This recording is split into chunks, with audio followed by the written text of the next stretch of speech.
Yo, what's going on, y'all? It's Cone back here again today with another episode of After the Buzzer, the show where I recap the NBA games from the night. And we just had the semifinals of the NBA Cup. It was Oklahoma City Thunder versus Houston Rockets over on the Western Conference side, and Milwaukee Bucks versus Atlanta Hawks on the Eastern Conference side. Both games taking place in Las Vegas to decide who faces off in the NBA Cup championship. And I will say real quick while we're on the note of Las Vegas, I continue to think that maybe they should move it away from a neutral site. I liked the idea at first, but the crowds were not nearly as into these games as they should have been. Both of them were really fun, some crazy moments, and at times the crowd got loud. But like I heard from one person who was there as a Thunder fan, they said that people around them were like, hey, quiet down a little bit when they were losing their minds after a big play. So I just don't know if playing in Vegas is the right call. I feel like these games would have been elevated by a home atmosphere, but regardless, they were still really good games. And I want to begin with Bucks versus Hawks. Now, I just dropped a full video on the Atlanta Hawks a couple of days ago, so if you want to hear my thoughts on the way Atlanta has been playing recently, you can go check that out. But basically in that video, I said that the Hawks have been one of the best teams in the NBA as of late, and they were 7-1 in their last 8 games coming into today, but they're facing off against one of the other hottest teams in the NBA in the Milwaukee Bucks, who've really been turning it up as of late. Of course, they started the season abysmally. I believe they were 2-8 to begin the year in their first 10 games. It was a disaster. I made a video towards the beginning of the season saying that it might already be over for the Bucks, that I wasn't sure how they were going to get back to being a really good team, never mind trying to compete for a championship. And I'm not still quite sure if they're there, but they have looked way better over their last 15 games since they started 2-8. They are 12-3, including today grabbing a win over the Atlanta Hawks in what was an amazing battle back and forth. Trae Young really tried to put the Hawks on his back, having one of his best overall offensive games of the season with 35, 7, and 10, nearly a triple-double. DeAndre Hunter had 15, Bogdanovich had 10. The Hawks kept it really close all the way up until the final minutes, where the Bucks ultimately pulled away to win 110-102 and advanced to the finals of the NBA Cup. And the reason that they won for a majority of this game, and really the way it's been going all season, was the ridiculous dominant play of Giannis Antetokounmpo, who's continuing to level up his game. It feels like every season he somehow finds a way to get better, and I talked a lot about this last season. I feel like Giannis has gotten so underappreciated as of late because he continues to up his dominance, but it's not in the ways that you might expect. You might think, oh, you know, Giannis is going to develop a three-point shot, and then boom, he's like the most unguardable player in NBA history. That still hasn't come along, but he continues to do more minute things to improve his efficiency, to become a more overall, all-around effective player, and it's turned him into one of the most dominant forces in NBA history. And again, I feel like he's having a historic season that not enough people are talking about. We've never seen a player quite like Giannis Antetokounmpo and what he's doing right now. In this game against the Hawks, a great example of it. 32 points, 14 rebounds, 9 assists, 1 assist away from a triple-double, a steal, 4 blocks, 10-15 shooting. Was able to continuously get to the free throw line because the Hawks had no answer for him. 12 of 18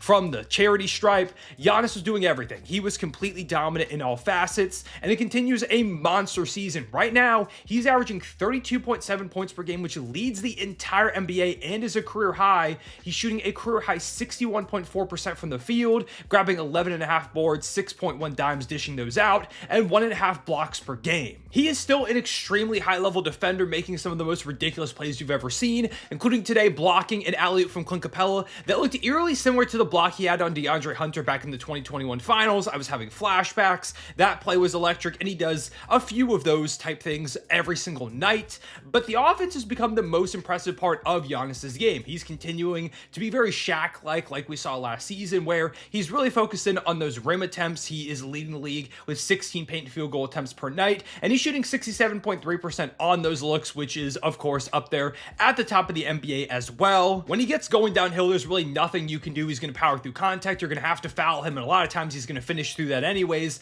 Giannis is a freak of nature. He can take 2 steps from half court and probably find a way to dunk on you.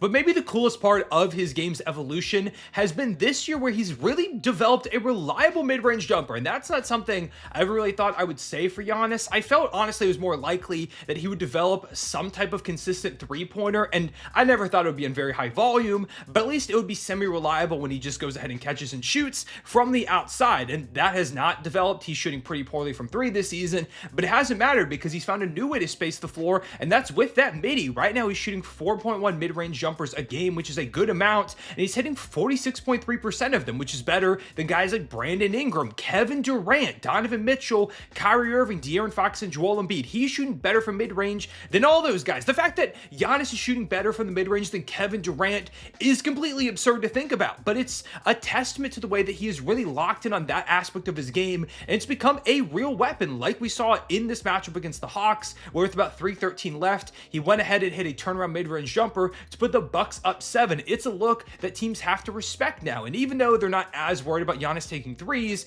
all he has to do is take one step inside the arc, and suddenly that's a very consistent shot for him that defenses have to worry about. It opens up the game for everybody, and it makes defenders have to play closer to him so he can just go ahead and blow by them and get to the rim, where he's one of the most effective players we've ever seen. And this goes well with his continuously improving playmaking. That's been one of my favorite things to watch from him over the past few years, is that he's gotten better at making decisions, reading the court, finding his open teammates, and utilizing all the gravity that he has to get guys open and finding them in those spots. And he's continuing to do it this season. Like I said, he had 9 assists tonight. He's averaging over 6 dimes per game. Giannis is an all-around dominant force. He's one of the league's best offensive players. He's one of the league's best defensive players. In my opinion, he's pretty clearly the second best player in the world right now. And I'm sure there are some people who would tell you he's number 1. The only reason I don't have him there is because Jokic is also putting on a historic type season. But yeah, if the Bucks keep climbing in the standings, Giannis is going to have a real MVP case, and he's deserving of it because other guys are playing well too. But Giannis is truly one of the single most game-changing forces, not just in the league now,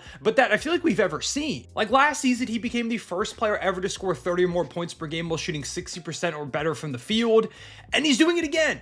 More efficiently, with more points per game this season. He took history last year and built on it. And now that the Bucks are finding some wins, I hope people start to recognize it, because he's having a career year right now and is continuously building up his case as one of the best players to ever play the game of basketball. Big shout to Giannis, one of my personal favorite players in the league, and a guy that I feel like really breaks the mold away from what a lot of the NBA has become, where it is pretty three-point focused. I'm not one of those people that thinks threes are ruining the NBA, but if you are one of those people, watch Giannis, because he doesn't really shoot many threes, and when he does take them, usually doesn't make them, but he's still a game-breaking force, and he's one of those guys that can take over just from bullying players inside the arc, and now hitting mid-range jumpers. Never thought I would say that that was a consistent weapon for Giannis Antetokounmpo, but here we are in 2024. Damian Lillard has also looked a lot more like himself this season. He's been getting going, especially as of late, and he and Giannis are starting to build together this two-man game. It's still definitely not perfect, but it's become a more valuable weapon to them, like we were anticipating when this duo teamed up in Milwaukee in the first place. Chris Middleton recently returned, hasn't really found his shot yet. He's still finding his footing, but I've liked a lot of his playmaking that he's shown, and just being out there as a weapon really opens up the game because defenses are worried about him even if the shots aren't falling yet. Gary Trent Jr. has really started to figure out this season. AJ Green has been a revelation for them, really competes defensively and is a knockdown shooter, one of the best shooters in the NBA right now. Bobby Portis has been putting together some better games as of late. Brook Lopez has been holding his own. The Bucks are starting to look more and more like the team that I was expecting coming into the season. I thought this was going to be a pretty good year for Milwaukee. I was really disappointed when it didn't start that way. And of course, there are all those trade rumors like, could they trade Giannis coming up soon, or Dame, or what's going to happen? But they're winning now, and winning cures everything. They're a win away from winning the NBA Cup, which obviously is just a pit stop to them on the road to a championship, which is their ultimate goal. But it would still be cool. It would be cool to see this Dame Giannis duo, this Bucks team that started the season so terribly, grab this piece of hardware and become the second team to ever raise the NBA Cup. So big shout out to them. They've moved themselves to a borderline top 10 offense and a borderline top 10 defense. They are 14 and 11. They are 1 game back of the 4 seed, tied with the Heat for the 5 seed at the moment, and just 2 games back of the 3 seeded Orlando Magic, who are dealing with those big injuries to Franz and Paolo Banchero. So the Bucks could find a way up towards the 3 seed, which I think is around where I projected them this season. I had them at 3 or 4. I believe it was the 3 seed, and they have a shot to really get up into that range over the next few weeks if they keep playing like this. I gotta give a shout to Doc Rivers while we're here as well, because I've given him a lot of crap here on the channel over the years, and it's been deserved most times. But lately, he's made a very important philosophy switch. He's never been a guy that plays the young players very much. He always goes to his vets, but he's given a lot more minutes, like an AJ Green and an Andre Jackson, for example, and it's working. It has been a very needed change for this team. It's given them a jolt, some energy. They needed it, and Doc Rivers made that change. So as much as I've given him crap, but I still worry about them trying to win a championship with him at the helm, he's done good as of late. Can't really complain about that. And one more time, Giannis deserves so much more love for the way that he's playing this season. Him and Dame are starting to build out that chemistry. He's looking like one of the best players in the world right now, and I would love to see him get to go on another deep playoff run. I still feel like they might have had a chance last year if he didn't get injured before the playoffs, but hopefully they stay healthy this year. Chris Middleton gets back to himself, because the Bucks, despite seeming like they were dead in the water earlier in the season, are starting to look more and more like the part of the scary team in the Eastern Conference I felt like they could become after a pretty good offseason, after some more time to gel, and maybe this guy isn't falling quite yet over there in Milwaukee. And on the other side, we had Oklahoma City versus Houston. Of course, I'm a Thunder fan, so you'll probably know how I feel about this game. The Thunder won 111-96. It was a disgusting first half. The Thunder only scored 41 points, which was their lowest first half total of the year, but the offense really turned up, scoring 70 in the second half, and that was mainly because Shea really started to turn around his game, finished with 32, 8, 6, 5 steals. He had 4 steals in the first few minutes. Block, ended up shooting 8 of 21 from the floor, so definitely not super efficient, but I think he started like 2 for 10, 2 for 13. So it became a lot better as the game went on.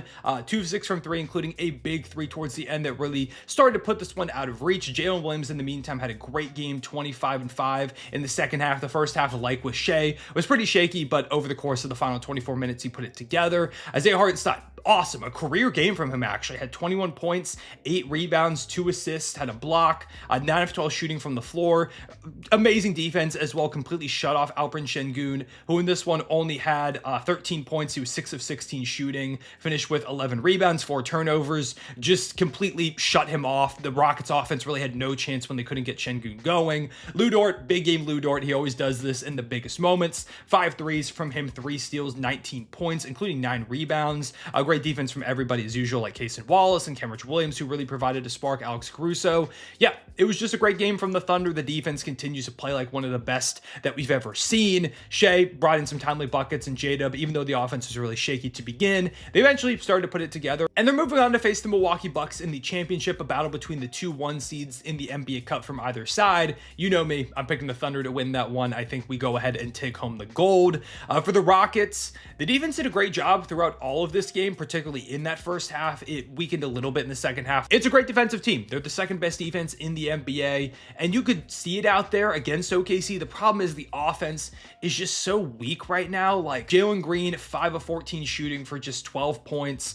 Fred VanVleet, 3 of 15 shooting. Major drop off from last game where he had like 39 against the Thunder. When he wasn't putting down any shots, I knew it was going to be a long night for Houston. Amen Thompson was awesome at 19 points and 7 rebounds. Dylan Brooks, 5 of 17. Like when they face good defenses, it's just so hard for them to put together anything consistently. And we saw that as well against Golden State. They just played an even better team in OKC in this next round. And this is what I'm worried about when they reach the playoffs, because I do think the Rockets will end up there, is I don't know how they're going to consistently score when the game slows down. They're always in the half court, because right now their strategy is just grab a bunch of offensive rebounds. Like tonight they had 19 to just the 4 of OKC, and that gives them a lot of second chance opportunities. They get those second chance points, and that helps boost them up because they struggle to create offense otherwise.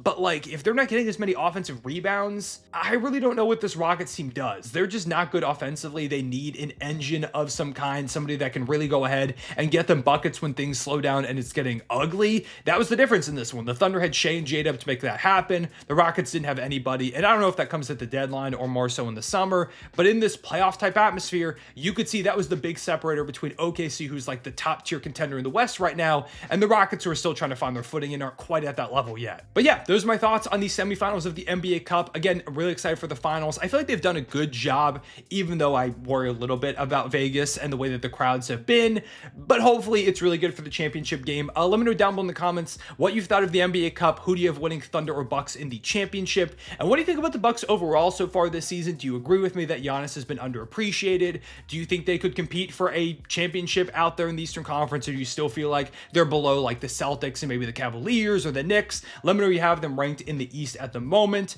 And yeah, I appreciate y'all watching. Leave a like and subscribe if you enjoyed. Hit the notification bell so you don't miss out on future videos. I'll see y'all later. Real one, say it back.